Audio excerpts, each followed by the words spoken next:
Hi friends, welcome back to our channel దుర్గం రుచులండి. మన ఛానల్ ఉన్న ఫస్ట్ టైం చూస్తుంటే ప్లీజ్ లైక్ చేయండి, షేర్ చేయండి, కమెంట్ పెట్టండి, సబ్స్క్రైబ్ చేసుకోండి. పక్కనే ఉన్న బెల్ ఐకాన్ క్లిక్ చేశారంటే నేను పెట్టే వీడియోస్ అన్నీ మీకు నోటిఫికేషన్స్ వస్తాయండి. ఇవాళ మన రెసిపీ వచ్చి మామిడికాయ ముక్కలు పచ్చడి అండి. ఇన్స్టెంట్గా చేసుకుంటాం కదా, పెళ్ళిళ్ళకి పెడతాము ఆ పచ్చడి అండి. ఈ పచ్చడికి గాను కొద్దిగా పుల్లగా ఉంటే చాలండి. కాయలు ఏ కాయలైనా తీసుకోవచ్చు. కొద్దిగా పులుపు ఉండేటట్టు చూసుకుంటే టేస్ట్ బాగుంటుంది, పచ్చడి బాగుంటుందండి. ఎలా చేయాలో చూద్దాం ఇప్పుడు. ఇదిగోండి, నేను ఈ సైజు కాయలు 2 తీసుకున్నానండి. తీసుకొని పైన చెక్కు తీసేసి సన్నగా తరిగి పెట్టుకున్నాను. ఇప్పుడు మసాలాకి ఏం చేయాలో చూద్దామండి. ముందుగా కడాయి పెట్టండి. 1 స్పూను మెంతులు వేసుకోండి, 1 స్పూన్ ఆవాలు వేసుకోండి. వేసుకొని కొంచెం దూరగా వేయించుకోండి. 2-3 మినిట్స్లోనే వేగిపోతాయండి. మంచి వాసన వచ్చే వరకు వేయించుకోండి. ఇవి 2 మనకు కాయ పులుపు ఉంటే ఈ వేసిన మసాలాలన్నీ బాగా పడతాయండి. పులుపు తక్కువగా అంటే మీరు ఇది కొంచెం తగ్గించి వేసుకోండి, హాఫ్ స్పూన్ వేసుకోండి. ఇదిగోండి, మెంతులు ఆవాలు వేగిపోయినాయి. ఇప్పుడు దీన్ని మనం పక్కకు పెట్టి చల్లారిన తర్వాత మిక్సీకి వేసి పొడి కొట్టుకుందాము. మళ్ళీ అదే కడాయి పెట్టుకోండి, తెరమాదుకు పెట్టుకుందామండి. ఇప్పుడు ఇందులోకి ఆయిల్ వేసుకోండి.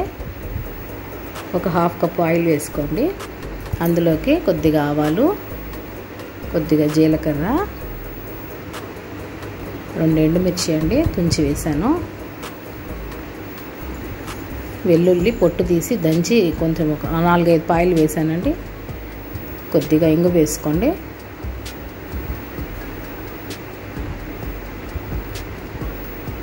ఇంగు మంచి టేస్ట్ ఇస్తుంది, స్మెల్ ఇస్తుందండి. కొద్దిగా కరివేపాకు వేసుకొని వేయించుకొని ఈ పోపు పక్కకు పెట్టేసేయండి. వేగిపోయింది. ఇప్పుడు మనము ముక్కలు చూడండి, ఇలా సన్నగా తరుక్కున్నాను. ఇప్పుడు ఈ ముక్కల్లోకి సాల్ట్ అండి, ఇలా పెద్ద స్పూన్తో 1 స్పూన్ సాల్ట్ వేస్తున్నాను. గరిటె అండి అది. అలాగే నిండుకి కారం వేసుకోండి.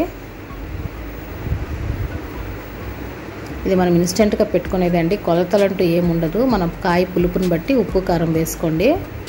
ఆవపిండి మెంతిపిండి కూడా అంతేనండి, పోతుంది.